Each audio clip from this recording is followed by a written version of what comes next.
青コーナーよりトミー・カイロ選手の入場です。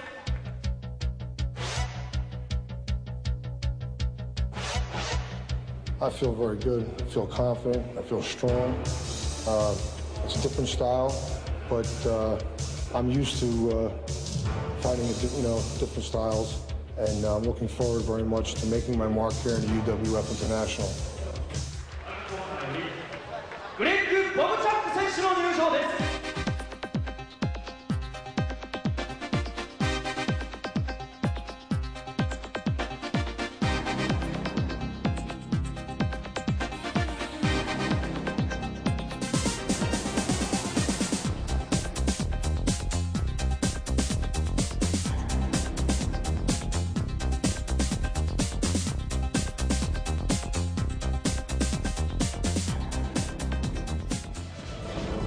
Well, I really like this style a lot better. I was an amateur all my life, and I wrestled in college and was a national freestyle champion. And I'm looking forward to come over here and fighting for the UWF. And my opponent tonight, he's also American, but I feel very strong in my qualities, so I'll be ready to go, and I'll be taking it to him tonight.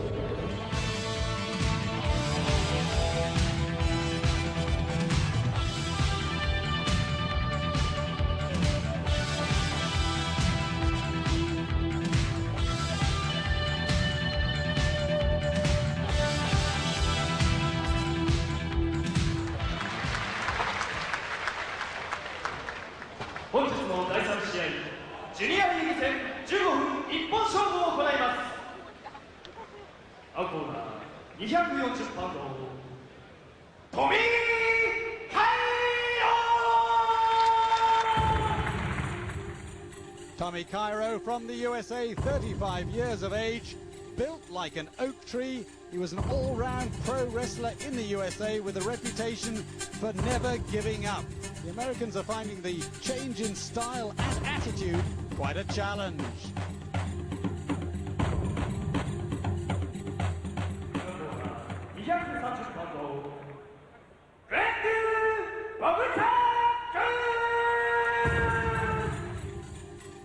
Greg Bobchuck of the USA, 6 years younger than his opponent. Renowned at collegiate level a few years ago, he became national freestyle champion.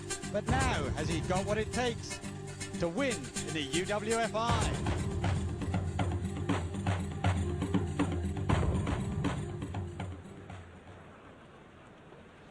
Well, here's another new one.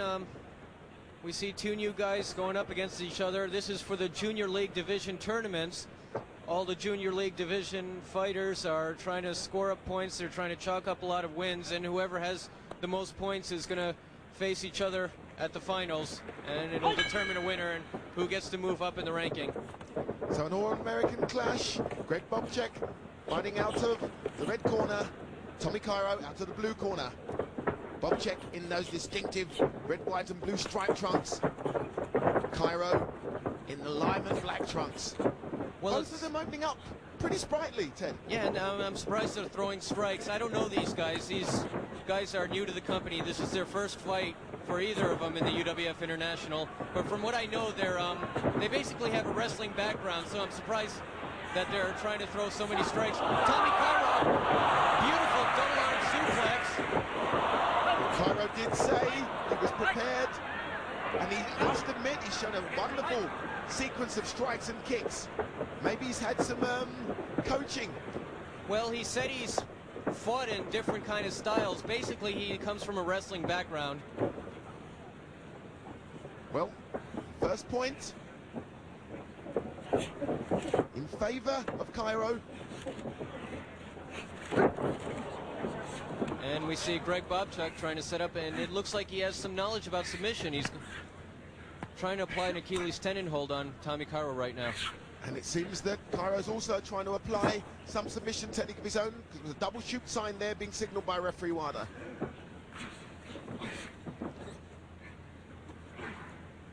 And it looks like Bobchuck might just get that leverage, just enough to be able to put Tommy Cairo away, but Tommy Cairo just trying to stomp his way out. Yeah, a little bit too close to the ropes, and referee Wada breaks him. No points are lost. Cairo with that distinctive tattoo. Ooh, nice single leg dive, and he takes him down. And he's trying to set up for a heel hold on Tommy Cairo now. Both fighters really desperate to get this win. They want to chalk up as many wins as they can in the junior league division and work themselves up in the ranking system. 14 points each, and as we see here in the slow-mo action, Cairo made it to the ropes. Oh, we caught that kick and brought him down, and he's trying to set up something from the back, but Tommy Cairo is pretty quick at reversing it, and has a pretty good defense so far against Greg Bobchuck. Greg Bobchuck working on the shoulder. He's got him in that shoulder armbar. And this one looks dangerous, but as you say, in this submission wrestling, I always seem to find a way out of an impossible situation.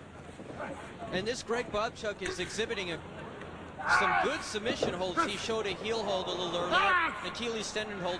Now we see Tommy Cairo trying to shoot for the sleeper. He's got his legs wrapped around him, trying to prevent him from escaping to the ropes.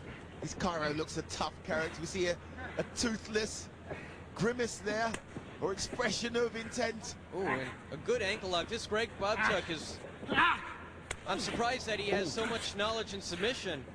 He said he was an amateur wrestling, has an amateur wrestling background, but he's showing a great knowledge of submission, and I think he's a real potential threat. I think he might even be able to make it to the finals in this tournament. Right now we see him with a straight armbar, and we hear Tommy Cairo grimacing in pain. One thing that's interesting me, the All-American fighters don't seem to have the cauliflower ears we're seeing with the UWFI fighters. Is that just because the Americans strapped their ears before coming into pro wrestling? It's probably those ear cuffs, the protection that they wear, yeah, in the amateur bouts. Well, I don't think that'll be the case for long. Shoot signs being offered to both fighters. Achilles tendon hold by Tommy Cairo, but Greg Bobchuck doesn't look like he's in immediate danger. And you notice instead of escaping, trying to escape for the ropes, he's staying in the middle of the ring and trying to reverse it on Tommy Cairo. This is surprising. It almost doesn't look like it's his... You wouldn't think that it's his first fight with the UWFI. He has a great knowledge of submission. Going for the ankle lock right now on Tommy Cairo.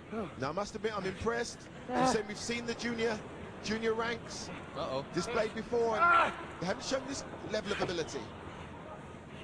And it almost looked like he's going for a backstretch that I've seen Dan Severn use before. But Tommy Cairo spins out of it, and he's going for an arm lock right now. The shoot sign being offered to Bobchuck, and the posturing of Tommy Cairo here being fully displayed. Looks like a gladiator in many respects, in the way he postured, looking for that leverage. Well, he was trying to go for the arm lock. He couldn't find the opening, and they were a little bit too close to the ropes. Cairo seems to be very well developed there. Sorry, Ted, I was just commenting on his overall physique, but could that be an endurance factor? I don't know. I'd have to see later stages in the bout. One thing I notice is with Greg Bobchuck, I think he'll do all right in this match. But one thing he might have to worry about is his stance. He has a wide wrestler stance, and up against someone like Tommy Cairo, I don't think it's going to be trouble. But if he fights one of the Japanese UWFI fighters, he might be susceptible to the kicks. As far as this match, I think he's doing pretty good so far. Setting up the suplex. Oh! Well, the suplex evens things up. 13 points each. It's all-American clash. Maybe with a little more leverage, he might have been able to put him away. The crowd really getting into this, appreciating both fighters, incidentally. Oh, yeah, definitely. And Greg Bobchuck with a Boston Crab. He's in perfect position. Yeah, that's it. What a surprise. And look at this arch. He has the weight on the back. That's the perfect Boston Crab, and he was in the middle of the ring. There's no way Tommy Cairo is going to escape from that. Cairo trying to submit with his head there, but the winner, Greg Bobchuck, moving up.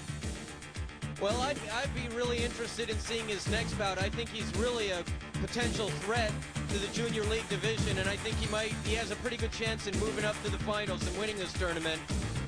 But as you say, you'll have to watch that wide stance to the likes of the good kickers. As he progresses, he could well come unstuck. But a good showing